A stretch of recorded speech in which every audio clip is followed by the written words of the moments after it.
Halo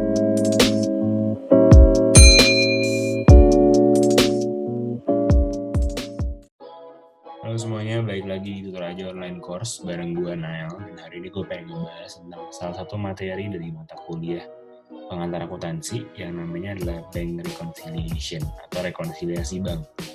Untuk pembahasan hari ini gue akan mengambil referensi dari buku Financial Accounting-nya Wiley. Nah, langsung aja ke definisi dari Bank Reconciliation. Ini apa sih? Jadi dia itu adalah penyesuaian yang perlu dilakukan ketika ada perbedaan antara catatan di pembukuan perusahaan kita sendiri atau kalau di buku bahasanya book balance dan juga catatan di bank atau bank balance. Nanti penyesuaian ini akan menuju kepada satu angka, satu nominal yang sama antara catatan perusahaan kita atau book balance dan juga catatan yang ada di bank balance. Jenis-jenis dari bank reconciliation sendiri secara garis besar kita bagi jadi dua. Ada penyesuaian yang perlu dilakukan di book balance, ada penyesuaian yang perlu dilakukan di bank balance. Nah, untuk penyesuaian yang perlu dilakukan di catatan perusahaan kita, yang pertama adalah notes collected by the bank atau uang transfer masuk dari pembeli yang belum tercatat di catatan perusahaan. Nah, maka dari itu penyesuaian yang perlu dilakukan adalah penambahan saldo kas di book balance atau catatan perusahaan. Yang kedua ada interest earn, juga sama, pendapatan bunga. Penyesuaiannya juga adalah penambahan saldo kas pada catatan perusahaan. Yang ketiga ada NSF check atau not sufficient fund check, cek kosong, di mana penyesuaian yang perlu dilakukan adalah pengurangan saldo kas di catatan perusahaan. Dan yang keempat adalah service charge atau biaya admin. Juga sama, penyesuaian yang perlu dilakukan adalah pengurangan saldo kas pada catatan perusahaan. Sedangkan di sisi satunya ada yang pertama deposit in transit, di mana penyesuaian yang perlu dilakukan adalah penambahan saldo kas di bank balance, dan yang kedua adalah outstanding check, di mana penyesuaian yang perlu dilakukan adalah pengurangan saldo kas di bank balance. Nah, untuk book balance, yang pertama adalah ada notes collected by the bank. Ini uang masuk dari pembeli yang belum tercatat oleh perusahaan. Jadi gini, bank itu sudah melakukan penagihan atas piutang perusahaan kita. Nah, bank menagihkan piutang perusahaan kita kepada konsumen kita, dan setelah itu konsumen kita kan pasti bayar dong ke bank perusahaan kita, ke saldo perusahaan kita. Nah, jadi setelah bank nagih, terus konsumennya transfer, bayar ke saldo perusahaan kita, saldo bank kita pasti nambah dong jadinya. Tapi karena yang melakukan penagihan itu bank, yang melakukan penagihan terhadap notes receivable itu si bank, bukan perusahaan kita. Di sisi lain, perusahaan kita belum tahu bahwa ada penambahan saldo kas di jurnal penerimaan kas kita. Nah, maka dari itu penyesuaian yang perlu dilakukan adalah kita harus nambahin saldo kas di catatan perusahaan kita atau add cash to book balance. Nah, selanjutnya adalah not sufficient fund check atau cek kosong. Nah, cek kosong ini adalah ceritanya cek yang diterima perusahaan dari pembeli ternyata tuh duitnya nggak cukup, jadi nggak bisa dicairin. Nah, misalnya ada orang yang mau beli barang, gue perusahaan ada orang mau beli barang ke gue menggunakan cek. Nah, ketika tanggal gue mau cairin ceknya itu, ternyata si pembelinya itu rekeningnya uangnya nggak cukup, duitnya nggak cukup. Makanya cek gue yang mau gue cairin di bank, gue di bank nih, gue mau cairin, ceknya ditolak sama bank, nggak bisa dicairin gitu. Nah, di sisi lain kita kan udah catat di catatan perusahaan kalau misalnya uang kita nambah. Uang kita nambah karena ada pembelian dari orang yang beli itu, tapi ternyata realisasinya, kenyataannya uang kita nggak bisa diambil. Nah, maka dari itu penyesuaian yang perlu kita lakukan adalah kita kembali mengurangin saldo kas yang ada di catatan perusahaan. Jadi kita udah catat dulu sebelumnya ada pembelian masuk, tapi ternyata uangnya nggak bisa dicairin. Berarti penyesuaiannya juga kita harus ngurangin lagi yang ada di catatan perusahaan kita. Seperti itu. Nah, yang ketiga ada interest earn atau pendapatan bunga. Pendapatan bunga ini adalah bunga bulanan yang kita dapat pas kita nabung di bank. Jadi ketika kita nabung di bank setiap bulannya itu kita dapat pendapatan bunga. Pendapatan bunga ini tapi jumlahnya nominalnya berapa dan tanggal berapa kita dapat pendapatan bunga itu, kita nggak tahu, ditentuin sama bank tiap bulannya. Ditentuin sama bank tanggal berapa, nominal berapa, dan biasanya berbeda-beda. Jadi kita nggak mungkin dong mencatat terlebih dahulu di catatan perusahaan kita. Pasti kita akan menunggu terlebih dahulu itu keluar di rekening, di mutasi kita. Ada pendapatan bunga sebesar sekian pada tanggal sekian. Baru kita melakukan penyesuaiannya dengan mencatatkan di catatan perusahaan. Maka dari itu penyesuaian yang perlu kita lakukan supaya kita menyamakan dengan yang benar. Yang benar kan berarti ada uang masuk. Nah, penyesuaian yang kita lakukan adalah di catatan perusahaan kita juga harus memasukkan ada uang masuk atau menambahkan kas pada saldo book balance. Yang keempat ada service charge. Service charge ini biaya admin bank. Jadi ketika kita taruh uang kita di bank, setiap bulan kita dapat biaya admin. Setiap bulan kita dapat biaya admin atau dikenakan cas biaya admin. Nah, tanggal berapa biaya adminnya itu dikenakan ke kita juga ditentukan sama bank, biasa berbeda-beda. Nah, untuk nominalnya biasa tetap, misalnya 7.500 setiap bulannya itu biaya admin yang harus ditanggung.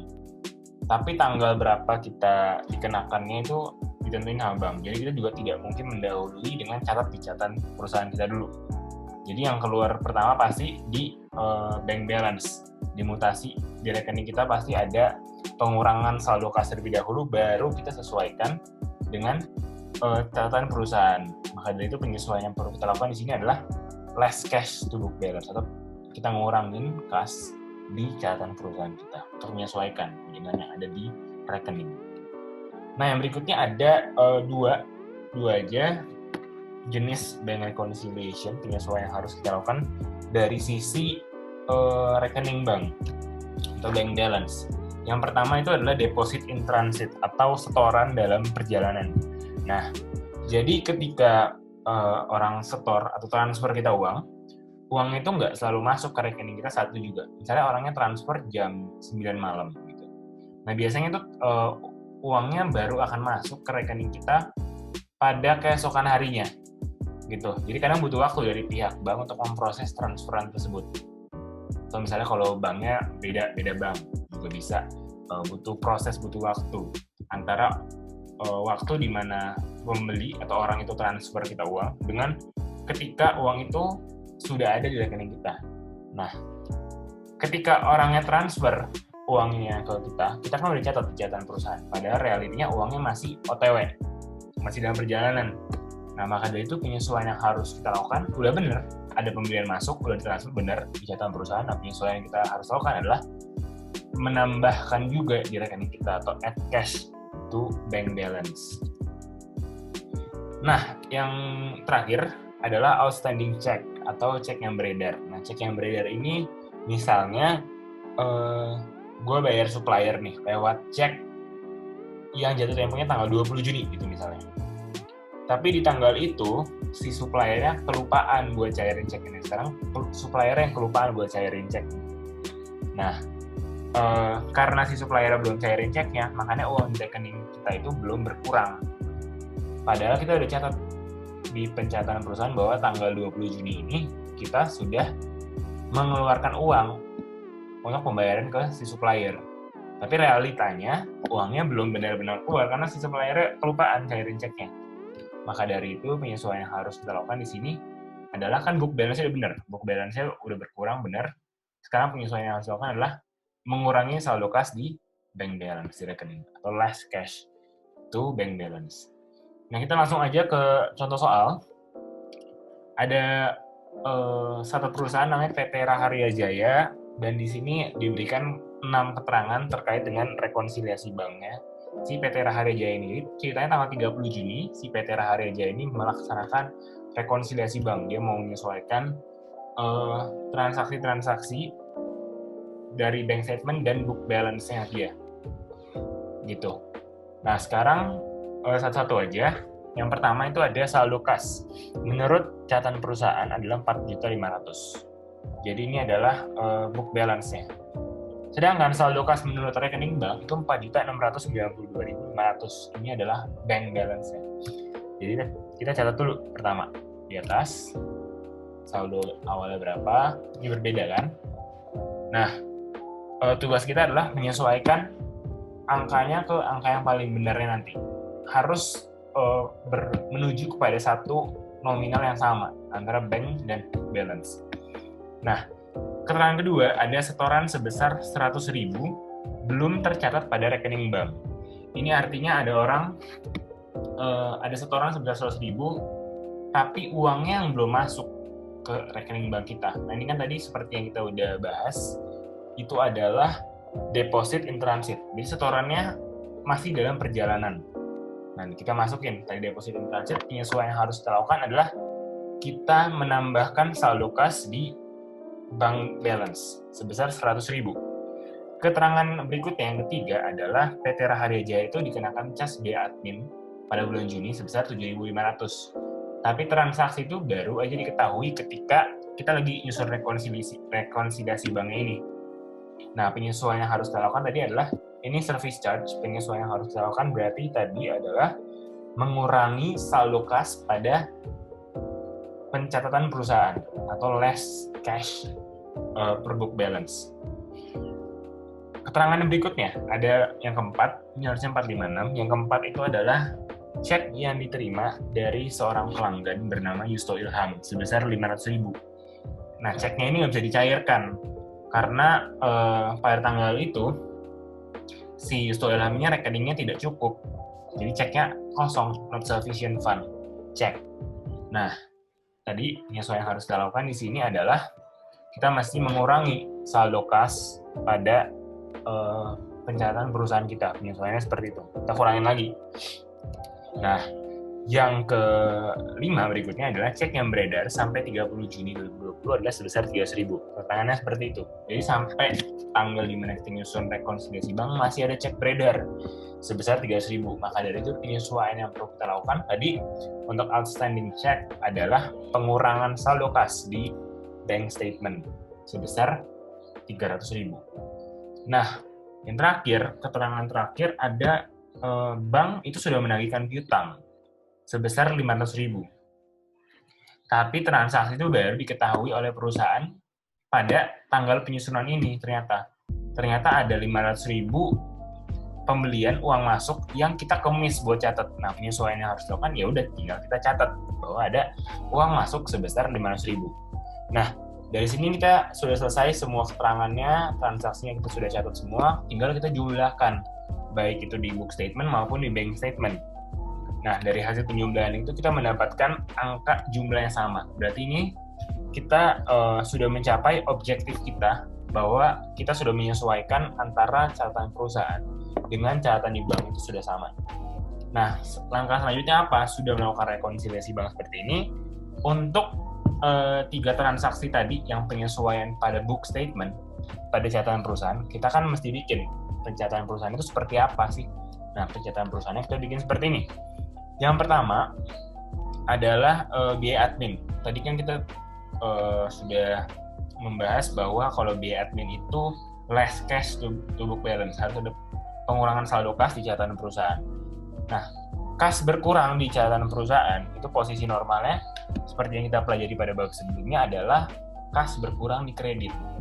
Nah, di sisi lain biaya admin itu masuknya sebagai beban. Kita jadikan dia miscellaneous expense atau beban lain-lain. Beban bertambah, posisi normalnya ada di debit.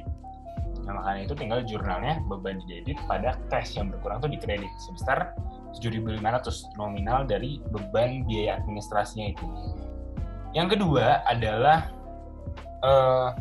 accounts receivable pada cash. Ini tadi merupakan not sufficient fund check, di mana kita juga telah menyepakati untuk mengurangi saldo kas di catatan perusahaan.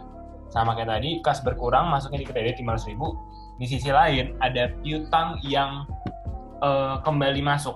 Kan tadi ibaratnya kita kira piutangnya sudah dilunasi, ternyata ceknya kosong. Jadi berarti dia masih berhutang sama kita dong. Yang tadi transaksi masih berhutang sama kita jatuhnya, dan kita masih memiutangi dia. Makanya itu di saldo debitnya ada piutang usaha yang masuk lagi ke pencatatan kita atau accounts receivable. Yang ketiga yang tadi adalah notes collected by the bank, di mana akhirnya kita catat bahwa ada uang masuk, ada transaksi, ada pembelian.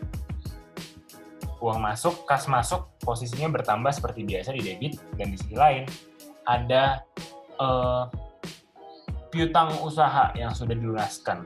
Jadi notes receivable di kredit. Karena tadi bentuknya adalah notes collected by the bank.